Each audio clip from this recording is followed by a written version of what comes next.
जय हिंद दोस्तों, मैं स्वागत करता हूं आपका अपने YouTube चैनल अभिषेक एजुकेशन पॉइंट 2 में। और आज की इस वीडियो में हम लोग जानने वाले हैं माइटोकॉन्ड्रिया के बारे में। दोस्तों बेसिकली जो आज इस वीडियो में अध्ययन करेंगे हम लोग टोटल माइटोकॉन्ड्रिया के बारे में अध्ययन करेंगे और जानने वाले हैं क्या क्या जानने वाले हैं वीडियो में। तो माइटोकॉन्ड्रिया की परिभाषा जानने वाले हैं, इसके बाद जानेंगे माइटोकॉन्ड्रिया का कार्य क्या होता है, इसके बाद जानेंगे संरचना कैसी होती है। संरचना का मतलब जानेंगे दोस्तों कि आखिर में जो माइटोकॉन्ड्रिया का नाम सुनते हैं इसकी संरचना कैसी होती है, आखिर में ये दिखने में कैसा लगता है, वही जानने वाले हैं। तो चलिए वीडियो को स्टार्ट करते हैं और जानते हैं। तो देखिए दोस्तों, माइटोकॉन्ड्रिया को एक और नाम से जानते हैं जिसे कहते हैं सूत्रकणिका। दोस्तों माइटोकॉन्ड्रिया को एक और नाम से जानते हैं जिसे कहते हैं सूत्रकणिका।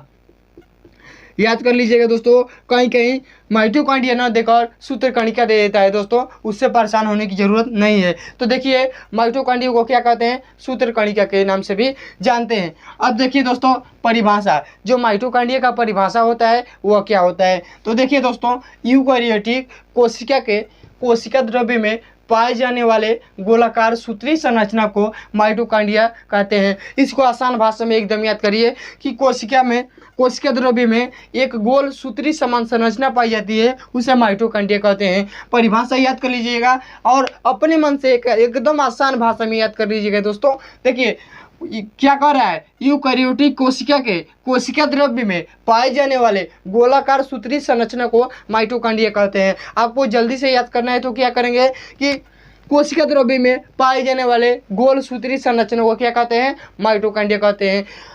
कोशिका द्रव्य में पाए जाने वाले गोल सूत्री संरचना को क्या कहते हैं, माइटोकॉन्ड्रिया कहते हैं। यहाँ पर सूत्री का मतलब क्या होता है दोस्तों, धागेनुमा संरचना को। सूत्री का मतलब क्या होता है, धागेनुमा संरचना को। अब देखिए दोस्तों, खोज कि माइटोकॉन्ड्रिया का खोज कौन कौन वैज्ञानिक ने किए थे। तो देखिए सबसे पहले नाम आता है अल्टमैन का। सबसे पहले हम लोग का नाम आता है अल्टमैन का कि कोशिका की खोज अल्टमैन ने किया। दोस्तों माइटोकॉन्ड्रिया का खोज अल्टमैन ने किया, लेकिन इन्होंने माइटोकॉन्ड्रिया की बस खोज की, इसका नाम नहीं दे पाए और इन्होंने अपना नाम दिया, इन्होंने अपने हिसाब से नाम दिया बायोप्लास्ट।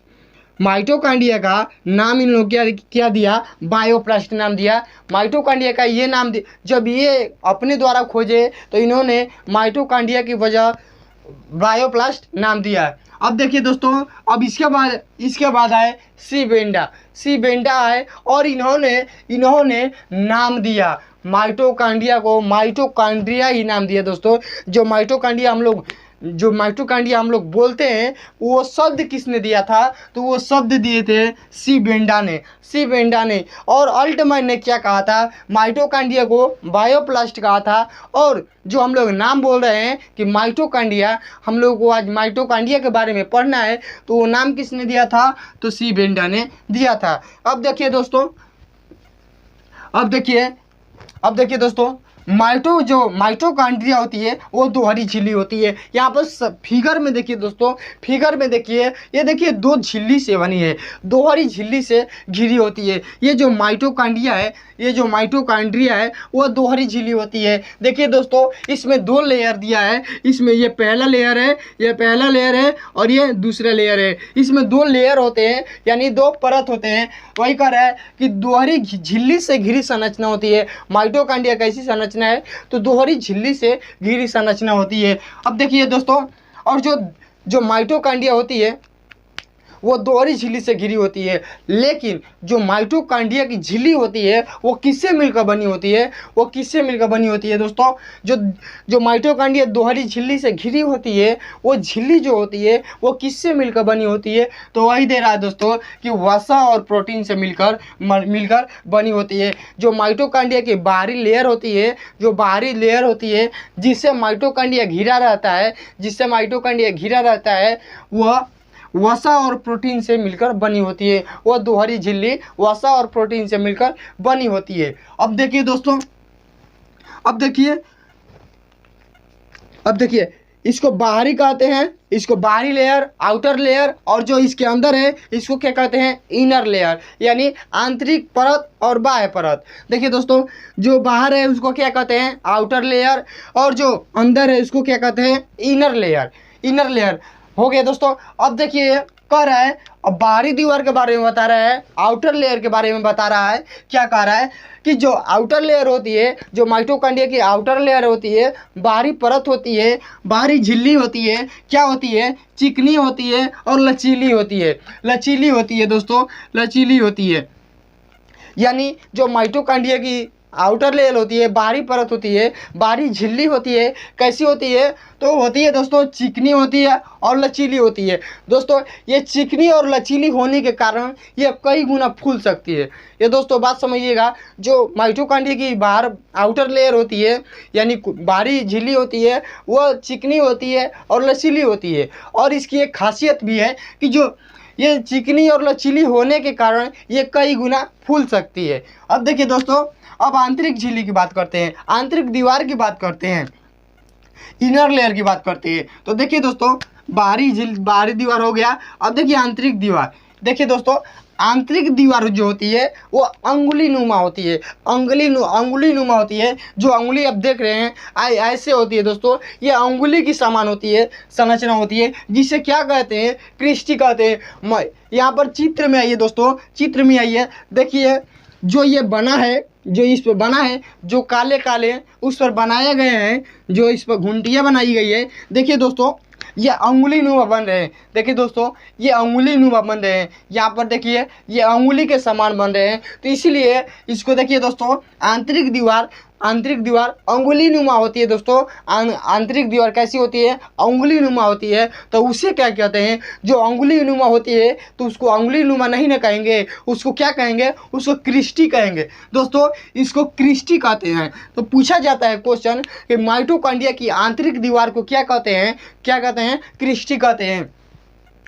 या इसको यदि आपको बताना हो, यदि डिटेल में बताना हो कि क्रिस्टी क्या होता है, यदि आपसे कोई पूछे कि क्रिस्टी क्या होता है, तो माइटोकॉन्ड्रिया की आंतरिक दीवार धंस कर, माइटोकॉन्ड्रिया की आंतरिक दीवार धंस कर अंगुली नुमा संरचना बनाती है, जिसे क्या कहते हैं, क्रिस्टी कहते हैं, जिसे क्रिस्टी कहते हैं। देखिए दोस्तों, ये अंगुली नुमा धंस कर अंगुली नुमा संरचना बना रही है। तो वही कह रहे हैं कि माइटोकॉन्ड्रिया के अंदर आंतरिक परत, आंतरिक दीवार अंदर की तरफ धंस कर अंगुली नुमा संरचना बनाती है, जिसे क्रिस्टी कहते हैं। ये हो गया दोस्तों। ये देखिए बाहरी बताए थे कि चिकनी और लचीली होती है, जिससे कई गुना फूल सकती है। और आंतरिक दीवार की बात की कि अंगुली नुमा होती है, अंगुली नुमा होती है, जिसे क्या कहते हैं, क्रिस्टी कहते हैं। अब प्रश्न कैसे पूछेगा कि माइटोकॉन्ड्रिया की आंतरिक दीवार को क्या कहते हैं, तो माइटोकॉन्ड्रिया की आंतरिक दीवार को क्रिस्टी कहते हैं। अब देखिए दोस्तों, अगला हेडिंग है कि क्रिस्टी की सतह पर छोटी छोटी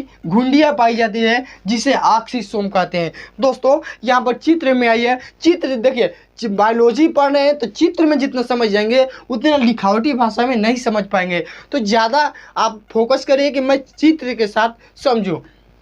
देखिए क्रिस्टी की सतह पर, देखिए दोस्तों, अंगुली नुमा संरचना को क्या बताया, क्रिस्टी बताया। तो ये अंगुली नुमा जो संरचना है ये क्रिस्टी है। देखिए दोस्तों, जो वहाँ पर बनाया गया है ऐसे कर जो बनाया गया है वो क्रिस्टी है। लेकिन हम लोग क्रिस्टी पढ़ लिए हैं, अब पढ़ना है कि क्रिस्टी की सतह पर छोटी छोटी घुंडियाँ पाई जाती है, जिसे ऑक्सीसोम कहते हैं। ऑक्सीसोम किसे कहते हैं, देखिए दोस्तों, ऐसी घुंडियाँ उस पर बनाया गया है कि नहीं, बनाया गया है। देखिए दोस्तों, ऐसी घुंडियाँ बनाया गया है उस पर। उसी चीज़ को मैं यहाँ पर बनाया हूँ। देखिए दोस्तों, उसी चीज़ को मैं, जो क्रिस्टी है, जो एक क्रिस्टी है, उसको निकाल कर यहाँ पर बनाया हूँ दोस्तों। जो क्रिस्टी है उसको निकाल कर यहाँ पर बनाया हूँ दोस्तों, यहाँ पर बनाया हूँ। देखिए दोस्तों, उसी क्रिस्टी को निकाल कर यहाँ पर बनाया हूँ। तो देखिए ये जो होती है ये बाह्य कला हो गई, और जो ये है, जो ये अंतर कला हो गई या अंतः कला हो गई। अब देखिए दोस्तों, अब ऑक्सीसोम जो ये होते हैं, जो ये घुंडिये के समान है, जो घुंडिये के समान है, क्या कर रहा है कि क्रिस्टी की सतह पर छोटी छोटी घुंडियाँ पाई जाती है जिसे ऑक्सीसोम कहते हैं। यदि यहाँ से हम लोग क्रिस्टी को लिया, यहाँ से क्रिस्टी को अलग किया तो ऐसी संरचना मिली, और ऐसी ही संरचना है क्रिस्टी का। देख लीजिए जो चित्र में ऐसे ही संरचना है, और मैंने उसको यहाँ पर बड़ा में बनाया तो ऐसी संरचना बनकर आई। अब देखिए ये बाह्य कला हो गई, ये अंतः कला हो गई। बेसिकली हम लोग को इसमें पढ़ना क्या है, ऑक्सीसोम। कह रहा है कि क्रिस्टी की सतह पर छोटी छोटी घुंडियाँ पाई जाती है जिसे ऑक्सीसोम कहते हैं। और ऑक्सीसोम क्या होता है, तो देखिए ये ऑक्सीसोम है, यही घुंडिया के समान है और इसी को कहते हैं ऑक्सीसोम। इसके बाद मैंने इस ऑक्सीसोम को जो ऐसे बना है, मैं इस ऑक्सीसोम को यहाँ पर बड़ा बनाया हूँ, यहाँ पर बड़ा बनाया हूँ। देख लीजिए यहाँ पर बड़ा बनाया हूँ तो देखिए ऑक्सीसोम की संरचना कैसी हो गई। ऑक्सीसोम की संरचना कुछ इस प्रकार से हो गई, और ये जो होता है इसको आधार बोलते हैं, जो ऐसे डंडे के समान होता है, दोनों डंडे के समान होता है, उसे वृत्त बोलते हैं। और जो ऊपर होता है, जो टॉप पर होता है, उसको क्या बोलते हैं, सिर बोलते हैं। ये ऑक्सीसोम की संरचना है। तो जो नीचे की तरफ है, जो बॉक्स की समान बनाया गया है, जो बॉक्स के समान बनाया गया है उसे क्या कहते हैं, आधार कहते हैं। जो डंडे के समान बनाया गया है उसको क्या कहते हैं, वृत्त कहते हैं। और जो गोले का टॉप पर है उसको क्या कहते हैं, सिर कहते हैं। तो ये ऑक्सीसोम की संरचना हो गई, ये ऑक्सीसोम की संरचना हो गई। यह किसकी संरचना हो गई, ये क्रिस्टी की संरचना हो गई, ये क्रिस्टी की संरचना हो गई। ये किसकी संरचना हो गई, तो ये माइटोकॉन्ड्रिया की संरचना है, ये माइटोकॉन्ड्रिया की संरचना है। हो गया। देखिए दोस्तों ये हो गया। अब हम लोग चलते हैं माइटोकॉन्ड्रिया का कार्य क्या होता है। जो माइटोकॉन्ड्रिया होता है उसका कार्य क्या होता है। तो चलिए दोस्तों अब हम लोग देखते हैं कि माइटोकॉन्ड्रिया का कार्य क्या होता है। देखिए कार्य किसका कार्य, तो माइटोकॉन्ड्रिया का कार्य या सूत्रकणिका का कार्य। यस से लिख दे रहा हूँ, सूत्रकणिका समझ जाइएगा। माइटोकॉन्ड्रिया का कार्य करिए या सूत्रकणिका का कार्य करिए, दोनों चीज़ तो एक ही है ना। अब देखिए दोस्तों, अब देखिए कोशिका का श्वसन स्थल है। जो माइटोकॉन्ड्रिया को क्या कहते हैं, कोशिका का श्वसन स्थल कहते हैं। दोस्तों जो माइटोकॉन्ड्रिया है उसको क्या कहते हैं, कोशिका का श्वसन स्थल कहते हैं। कोशिका, देखिए दोस्तों पहला कार्य है कि कोशिका का श्वसन स्थल है। जो माइटोकॉन्ड्रिया है, जो सूत्रकणिका है, वह क्या है, श्वसन स्थल है। किसका श्वसन स्थल है, तो कोशिका का श्वसन स्थल है। दूसरा बता रहे हैं कार्य कि C6H12O6 इसको क्या बोलते हैं दोस्तों, C6H12O6 को क्या बोलते हैं, ग्लूकोज बोलते हैं दोस्तों, ग्लूकोज बोलते हैं। C6H12O6 श्वसन के दौरान टूटकर ATP का निर्माण करता है। ATP का फुल नेम क्या होता है दोस्तों, ATP का फुल नेम होता है एडिनोसिन ट्राइफॉस्फेट। दोस्तों एडिनोसिन ट्राइफॉस्फेट यही होता है। ATP का जो फुल नेम होता है एडिनोसिन ट्राइफॉस्फेट होता है। अब देखिए दोस्तों कह रहा है कि C6 यानी ग्लूकोज श्वसन के दौरान टूटकर ATP का निर्माण करते हैं, जिससे ऊर्जा मुक्त होती है। दोस्तों ऊर्जा मुक्त होती है, जिससे शरीर को ऊर्जा मिलती है। दोस्तों जब ग्लूकोज श्वसन के दौरान ATP के रूप में टूटते हैं या ऑक्सीकरण होता है, जब ग्लूकोज का ऑक्सीकरण होता है तो ATP का निर्माण होता है, और ATP निर्माण होता है तो हमें ऊर्जा मिलती है। अब नीचे देखिए दोस्तों, दूसरा जो लाइन आपको यदि नहीं समझ में आ रहा है तो ऐसे देखिए, क्या ग्लूकोज श्वसन के दौरान टूटते हैं और ATP का निर्माण करते हैं। जो ग्लूकोज होते हैं वो श्वसन के दौरान टूटते हैं और ATP का निर्माण करते हैं, जिससे ऊर्जा मुक्त होती है, जिससे हमको शरीर को ऊर्जा मिलती है। अब देखिए तीसरा पॉइंट है कि ऊर्जा मुक्त होने के कारण इसे पावर हाउस ऑफ सेल कहते हैं। दोस्तों ऊर्जा मुक्त होने के कारण माइटोकॉन्ड्रिया को क्या कहते हैं, तो पावर हाउस ऑफ सेल कहते हैं। दोस्तों पावर हाउस ऑफ सेल कहते हैं, ऊर्जा गृह कहते हैं, बिजली घर कहते हैं, बहुत नाम है दोस्तों। बिजली घर कहते हैं, ऊर्जा गृह कहते हैं, शक्ति गृह कहते हैं। दोस्तों शक्ति गृह कहते हैं, बहुत नाम है दोस्तों। पहला क्या कहते हैं, पावर हाउस ऑफ सेल। दूसरा क्या कहते हैं, बिजली घर कहते हैं। तीसरा ऊर्जा गृह कहते हैं। चौथा शक्ति गृह कहते हैं। बहुत नाम है माइटोकॉन्ड्रिया का, हो गया दोस्तों, हो गया इतना। अब देखिए यहाँ पर बताया जा रहा है और यहाँ पर बताया जा रहा है कि ये देखिए दोस्तों, इसी चीज़ को यदि आपको समझ में नहीं आ रहा है ये दूसरा लाइन, तो इसी चीज़ को एक बार और लिखा हूँ कि C6H12O6, इसका मतलब है कि ये क्या है, ये ग्लूकोज है, ये ग्लूकोज है। जब ग्लूकोज का ऑक्सीकरण होता है तो ये एटीपी का निर्माण करता है। कितने एटीपी का निर्माण करता है? 38 एटीपी। और जो एटीपी होता है एडिनोसिन ट्राइफॉस्फेट, वो जब उसका निर्माण होता है तो वो उसका कार्य क्या होता है, वो शरीर को ऊर्जा प्रदान करता है। और जो ग्लूकोज है इसका जब ऑक्सीकरण होता है, श्वसन के दौरान जब ऑक्सीकरण होता है तो ये शरीर को ऊर्जा मिलती है, और यहाँ पर कह रहा है कि एक अणु ग्लूकोज, जो ग्लूकोज के एक अणु है उसका जब ऑक्सीकरण होता है तो 38 एटीपी का निर्माण होता है। इसको वेरी मोस्ट इंपॉर्टेंट है दोस्तों, इसको याद कर लीजिएगा, इस लाइन को याद कर लीजिएगा एकदम दोस्तों। देखिए दोस्तों, जब ग्लूकोज के एक अणु टूटते हैं तो 38 एटीपी का निर्माण होता है दोस्तों, 38 एटीपी का निर्माण होता है। अब देखिए दोस्तों, अब हम लोग जानते हैं जो संरचना होती है। पहले मैंने आधा संरचना यहाँ पर बना दिया था, आपको बता दिया था, यहाँ पर इसमें जो पढ़ाया था इसमें बता दिया था। अब देखिए बेसिकली जो माइटोकॉन्ड्रिया होती है उसकी संरचना देख लीजिए। देखिए मैंने बताया आपको, एक मिनट इसको मिटा लेने दीजिए। देखिए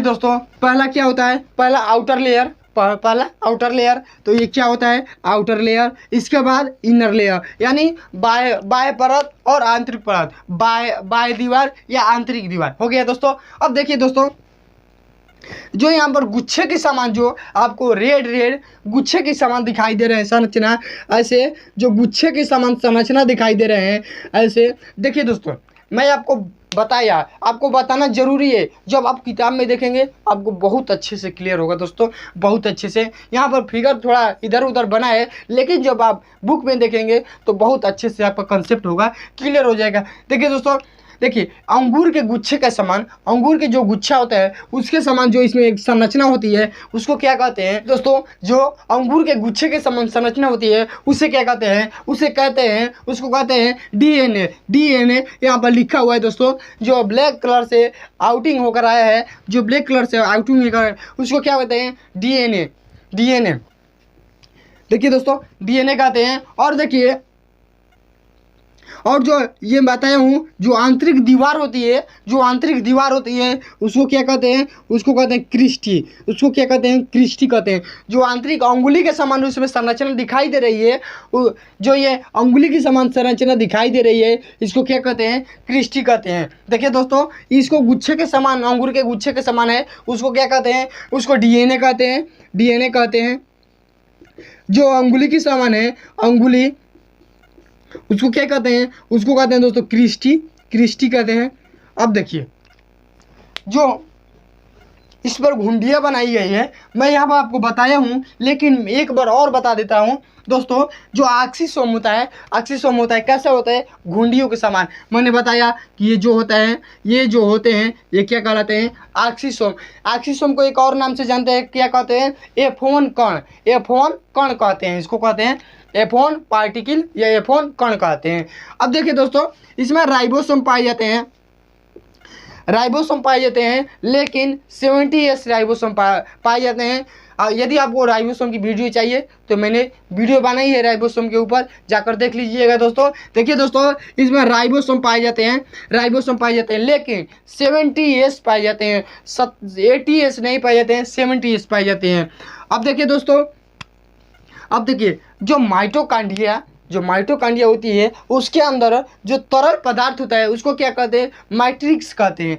यहाँ पर कोशिका के अंदर जो तरल पदार्थ था वो कोशिका द्रव्य कहलाता था, लेकिन जो माइटोकॉन्ड्रिया के अंदर जो तरल पदार्थ पाया जाता है उसे क्या कहते हैं, मैट्रिक्स कहते हैं। यदि पूछे कोई कि मैट्रिक्स क्या होता है तो मैट्रिक्स आपको याद होना चाहिए, माइटोकॉन्ड्रिया। जो मैट्रिक्स होता है कहाँ पाया जाता है? माइटोकॉन्ड्रिया में पाया जाता है। और मैट्रिक्स का कार्य क्या होता है? दोस्तों, मैट्रिक्स किसे कहते हैं? तो कोशिका माइटोकॉन्ड्रिया के अंदर जो तरल पदार्थ होता है उसको क्या कहते हैं? मैट्रिक्स कहते हैं। इतना हो